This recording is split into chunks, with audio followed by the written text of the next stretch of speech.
Salut tout le monde. Alors comme vous l'avez vu dans le titre, cette fois ça va être une petite story time. Et du coup, il y a environ 5-6 ans, j'ai voulu partir en vacances avec quelques amis. Et du coup, bah, manque de bol, ça s'est mal fini, hein. Alors pourquoi je dis ça déjà? Au début, je me suis dit, je vais aller, c'est moi qui transporte tout le monde. Je vais passer dans un garage, histoire de voir si la voiture va tenir bon le temps du trajet, aller et retour. Je suis allé voir deux trois petites choses à améliorer, une petite vidange, un ou deux filtres à changer, ce genre de conneries. Le genre de truc qui arrive à mon avis à tous les véhicules. Et du coup, évidemment, on prend le départ. À partir de là, eh ben, tout va bien. On arrive à destination. On fait nos petites vacances. Une fois arrivé sur place, je remarque qu'il y a un petit truc qui va pas. J'en parle à un de mes amis du moment, qui lui s'y connaît beaucoup mieux que moi en tant que comment dire, qui s'y connaît beaucoup mieux que moi sur tout ce qui est mécanique. Puis là, il me dit: ah non, mais t'as un soufflet endommagé là. Pardon, what the fuck? Non, mais j'ai fait exprès d'aller voir un garagiste justement pour savoir si j'avais des trucs à signaler, et il me signale pas un soufflet endommagé. Mais je deviens fou, moi. Non, mais parce que je transporte des personnes, je transporte des vies humaines, c'est pas rien. Pour moi, ça veut tout dire. Bon, alors évidemment, ça je l'ai pas dit, hein, je le pensais. Et puis, évidemment, on finit nos vacances.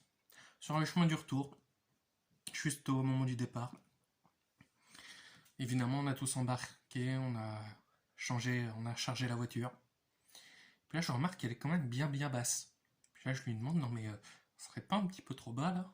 Il faudrait peut-être quand même que j'aille regonfler un peu les pneus là, parce que pour le trajet. Puis il regarde, il me dit: non, non, c'est bon. T'as encore le garde-boue qui est bon, c'est bon, tu peux rouler comme ça, pas de problème. Bon, là, je lui fais confiance, hein, il s'y connaît mieux que moi. Donc du coup, on y va. On fait environ 2 heures de route, un truc comme ça. Et là, boum, un carton. Alors, rien de dramatique, il y a eu plus de peur que de mal. On a quand même dû aller à l'hôpital pour s'assurer que tout allait bien. Et du coup, il y en a un qui avait normalement une minerve, il ne la mettait pratiquement jamais. Mais moi, à chaque fois que je le voyais, il l'enlevait les trois quarts du temps. Il y en a une qui, de temps en temps, avait des petites pertes de conscience. Et du coup, évidemment, on finit par finir le trajet. On serait parti dans les voitures restantes. Une fois arrivé, pendant quelques jours, on se revoit comme ça, on se tient un petit peu au courant. Et du coup, je finis par recevoir dans ma boîte aux lettres une lettre du commissariat. Et ouais, ils avaient déposé une plainte contre moi. Et ils m'ont pas tenu au courant. Rien. Ils m'ont pas envoyé un SMS, ils m'ont pas appelé, ils m'ont pas envoyé de courrier, rien, absolument rien. Et ils connaissent mon adresse. Alors là, je suis tombé de haut. Là, je me suis dit: mais dans quel monde je suis? Bon, évidemment, je vais au commissariat, hein, je réponds à la plainte. Et puis, du coup, une fois que j'ai fini, je rentre. 2 jours après, à peu près, je crois. Il y en a un qui m'appelle et qui me dit: ah, mais excuse-moi, mais je me suis engueulé avec mes parents. Est-ce que je pourrais loger chez toi juste 2-3 nuits le temps que ça se calme? J'ai fini par lui dire: non, non, tu veux pas loger chez moi. Là, tu restes chez toi, tu fais ce que tu veux, je veux pas te voir chez moi. Et là, il commence à monter sur ses gonds: ouais, qu'est-ce qui te prend? J'ai toujours été là pour toi. Là, tu m'abandonnes comme un traître et tout ça. Ouais, évidemment, je finis par raccrocher, je blacklist, et puis voilà. S'il est pas content, honnêtement, ça revient au même. Alors franchement, vous, je sais pas comment vous le prenez, mais là, les traîtres comme ça, les lâches qui prennent même pas la peine d'appeler, même pas la peine d'envoyer un message, de faire quoi que ce soit. Et moi je dis, ils méritent pas notre amitié, tout simplement. Et je suis sûr que je suis pas le seul. Je suis sûr que vous aussi, derrière vos écrans, il doit y en avoir un paquet qui ont des histoires assez chauds avec leurs amis.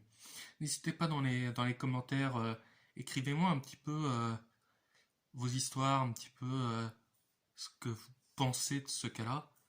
Moi, personnellement, jamais j'irai déposer une plainte contre des amis. Jamais. Même s'ils m'ont fait le plus gros coup de Trafalgar, tout ce que vous voulez, je n'irai jamais déposer une plainte contre des amis. Jamais. Purement et simplement.